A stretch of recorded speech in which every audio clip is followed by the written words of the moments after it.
Hola, ¿qué tal? Buenas tardes. Mi nombre es Marcelo Franco Flores. En esta ocasión les voy a hablar sobre una presentación de la actividad 12 acerca de la defraudación fiscal y sus modalidades.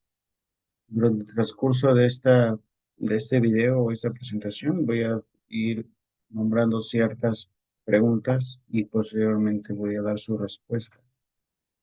Bueno, empecemos con la primera pregunta. Menciona los elementos de la defraudación fiscal genérica. Típicamente en el artículo 108 del Código Fiscal de la Federación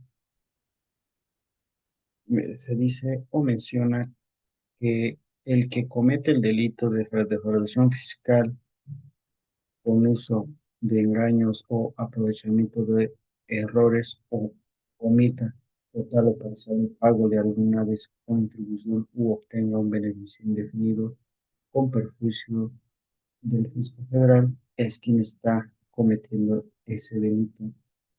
¿Ok? También la defraudación fiscal y el delito previsto en el artículo 400 bis del Código Penal Federal se podrá perseguir simultáneamente. ¿Ok? Ahora, también se presume que el cometido delito de defraudación fiscal cuando existan ingresos o recursos que provengan de operaciones con recursos de procedencia ilícita. Queremos que esta parte nos quede bien claro.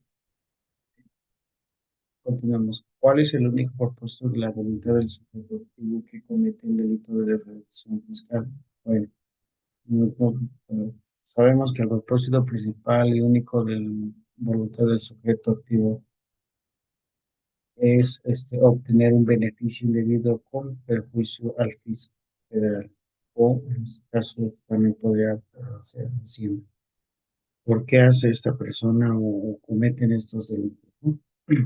Esto implica una intención deliberada y consciente dolo de realizarlos como especialistas, que generalmente se materializa a través de engaños, aprovechamientos de errores u omisión, con el fin de eludir total o parcialmente el pago de las contribuciones a las que están obligados legalmente.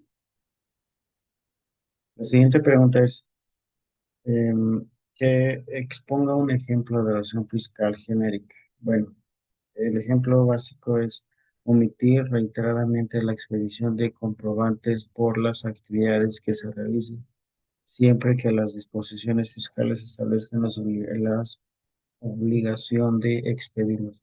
Se entiende que existe una conducta reiterada cuando durante un periodo de 5 años el contribuyente haya sido sancionado por esa conducta la segunda o posterior veces, o también manifestar datos falsos para obtener de la autoridad fiscal la devolución de contribuciones que no le corresponden. Ahora, se han de preguntar cómo se sanciona el delito de defraudación fiscal genérica. Bueno, este delito tiene ciertas penas que son sancionadas. Uno, con prisión de 3 meses a 2 años, cuando el monto de lo defraudado no exceda de 2.276.480. Con prisión de 2 años a 5 años cuando el monto de la defraudada exceda de 2.236.480.000 pesos, pero no de 3.354.710 pesos. Con prisión de 3 años a 9 años cuando el monto de de lo defraudado fuere mayor de 3.354.710 pesos. Vemos que esta parte les esté quedando claro de cuáles son los montos por el cual se sancionan los delitos de defraudación fiscal.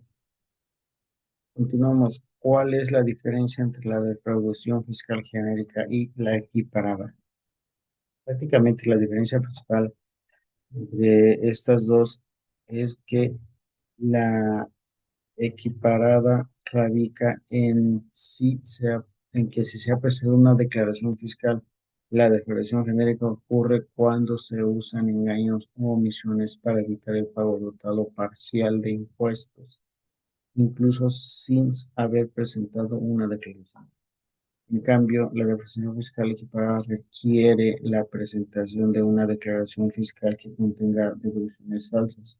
ingresos menores a los reales o la omisión de la declaración de ingresos, como se establece en el artículo 109 del Código Fiscal de la Federación. Bueno, un ejemplo de estos de la declaración fiscal equiparada puede ser, o esta ocurre cuando se presenta una declaración fiscal que contiene errores deliberados para pagar menos impuestos como deducciones falsas, ingresos declarados menores a lo que realmente ocurrieron. Siguiente pregunta. ¿Cuáles son las modalidades de la defraudación fiscal equiparada? Las modalidades de la defraudación fiscal equiparada incluyen consignar deducciones falsas, declarar ingresos menores a los reales o determinadas legalmente, y utilizar datos falsos para obtener devoluciones o compensaciones de impuestos. Otra modalidad es no llevar sistema de contabilidad o asentar datos falsos en ellos, además de emitir contribuciones retenidas, recaudadas o trasladadas. También incluye el uso de los comprobantes fiscales con información falsa y la suplantación de identidad de un contribuyente. Bueno, ¿cómo se sanciona el delito de defraudación fiscal equiparada? Se debe tener presente que para este año 2020, bueno, más bien no es este año 2020, hace 5 años de 2020, se dio una reforma estructural en materia de delito fiscal donde la defraudación fiscal fue equiparada a delincuencia organizada, por lo que si un contribuyente cae en ese supuesto puede ser acreedor a fuertes sanciones. Por ejemplo, la evasión se da cuando el contribuyente utiliza documentos falsos, compra facturas para cumplir la base gravable, es decir, para pagar menos impuestos, cayendo en el concepto de defraudación. Cuando los montos de la evasión fiscal superan los 7 millones de mil pesos, se considera que como delincuencia organizada, teniendo que pagar multas reales según el total de lo de esta merece prisión, que va desde hasta 9 años. ¿Cuál es la modalidad comisiva del delito de evasión fiscal? Es la modalidad comisiva principal delito de denuncia en México, tipificado en el artículo 108 del Código Fiscal Federal, se basa en el uso de engaños o aprovechamiento de errores para omitir total o parcialmente el pago de contribuciones, obteniendo un beneficio indebido con el perjuicio del fisco federal. La modalidad comisiva del delito de evasión fiscal presunta en México implica la existencia de ingresos o recursos cuya procedencia no puede acreditarse, lo que genera la presunción legal que se ha cometido de dicho delito. ¿Ok? Otra pregunta, ¿cuándo se considera que el delito de evasión fiscal es calificado? El delito de falsificación fiscal se considera calificado cuando se utiliza algún medio para engañar en justicia, como documentos falsos, omisión reiterada o expedir comprobantes fiscales o no llevar contabilidad adecuada. Otro de los supuestos es que incluyen manifestar datos falsos para obtener devoluciones o compensaciones indebidas, usar datos falsos para acreditar o disminuir contribuciones y declarar pérdidas fiscales inexistentes, utilización de esquemas simulados de prestación de servicios o subcontratación legal también califica el delito.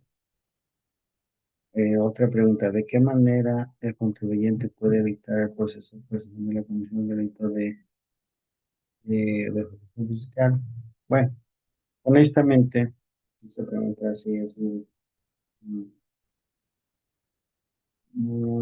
que se debe contestar con más delicadeza, ¿no? Porque, pues, ¿cómo se puede evitar, ¿no? Esta evasión del mismo? Por lo que es trascendental trabajar desde un enfoque social fiscal, podría ser en contra de la defraudación, que incremente la confianza de la población y ataque la corrupción de todos los niveles de sectores, tanto público como del privado. Bueno, y sabemos que a veces honestamente todos los contribuyentes públicos y privados van a ser honestos para que seamos realmente pueda evitar problemas. Y bueno, y entre otras cosas, podría ser que eso les dé capacitación a las personas que desconocen el mismo, más conocimiento de esta materia y saber realmente cuáles son, cuándo sí es un delito, cuándo se está realizando un fraude fiscal para evitar todo esto. Pero bueno, yo creo que a veces el mexicano, yo diría, todas las personas, su objetivo es evadir, pagar el menos impuesto posible. Bueno, esto sería todo. Espero que les haya quedado claro de lo que es la defraudación fiscal. Y pues me despido y les mando un cordial saludo. Muchas gracias por su atención. Hasta luego.